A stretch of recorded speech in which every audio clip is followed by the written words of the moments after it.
In this video, we will generate the dataset of the Laguerre polynomials and the trend line.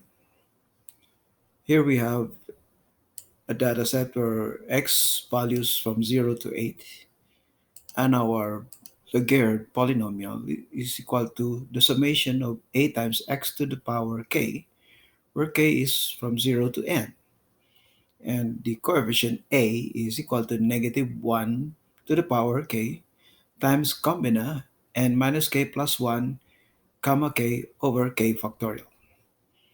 So we assign our values of n from 0 to 8. So let's assign it from 0 to 8. Data validation, and we save that. Now we have the values of n from 0 to 8. Next, our value will be from of k will be from 0 to n. So it is equal to sequence of n plus 1 column starting from 0 and incremented by 1. So if we have 0 for the value of n, then our value for k will be 0. If it is 1, then our values of k will be 0, 1.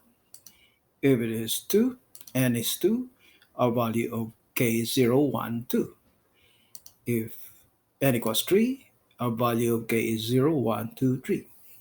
Now we can continue with the Taylor-Maclaurin series sum of the Laguerre polynomials. So it is array formula, series sum of the x values raised to the power starting from 0 to and incremented by 1, because x is raised to the power k and our k is incremented by 1, and the coefficient will be this range.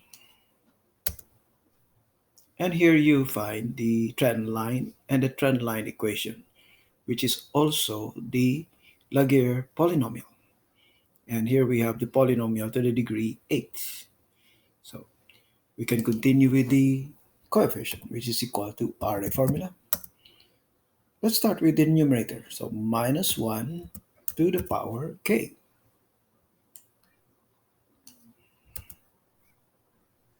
Now if k is blank, this should be 0. So something's wrong. We need to correct that. So this should be if if k is blank equal to blank, then 0. Otherwise, calculate. Now, now that's better. If k is blank, this should be 0. Now we can continue with the next term, which is combina. So times combina, combina, and minus k, and minus k.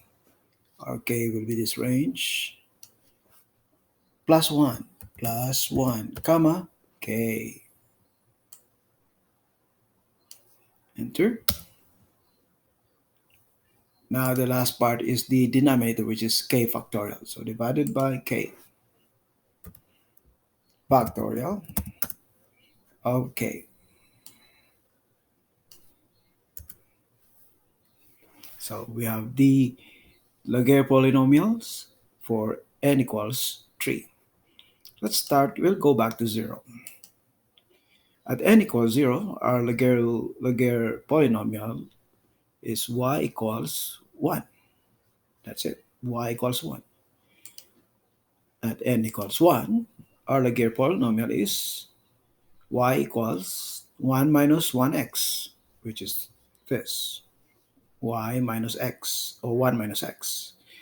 Laguerre polynomial for n equals 3, then it will be y equals 1 minus 3x plus 1.5x squared minus 0.1667x cubed, which happens to this. At Laguerre polynomial when n equals 4, y equals negative 4x plus 3x squared minus 0.667 x cubed plus 0.0417 x to the fourth. And for y equals n equals 5, the Laguerre polynomial of y equals 1 minus 5x plus 5x squared minus 1.66 times our x cubed plus 0.0208 x to the fourth minus 8.33 times 10 to the minus 3 x to the fifth, which is this one. And if our n equals 6, the Laguerre polynomial y equals 1 minus 6x plus 7.5x squared minus 3.33x cubed plus 0.625x to the fourth minus 0.05x to the fifth plus 1.39 times 10 to the minus 3 x to the 6, and the rest is 0. And at n equals 7, the Laguerre polynomial of y equals 1 minus 7x plus 10.5x squared minus 5.83x cubed plus 1.46x to the fourth minus 0.175x to the fifth plus 9.72x 10 times 10 to the minus 3 x to the 6 minus 1.98 times 10 to the minus 4 times x to the 7th. And we go by n equals 8. Our Laguerre polynomial y equals 1 minus x squared plus 14x 1 minus 8x plus 14x squared minus 9.3x cubed plus 2.92x to the fourth minus 0.467 x to the fifth plus 0.039 x to the sixth minus 1.59 times 10 to the minus 3 x to the seventh plus 2.48 times 10 to the minus 5 x to the 8th. This completes the generation of the trend line and the polynomial uh, equation of Laguerre and the use of Taylor-Maclaurin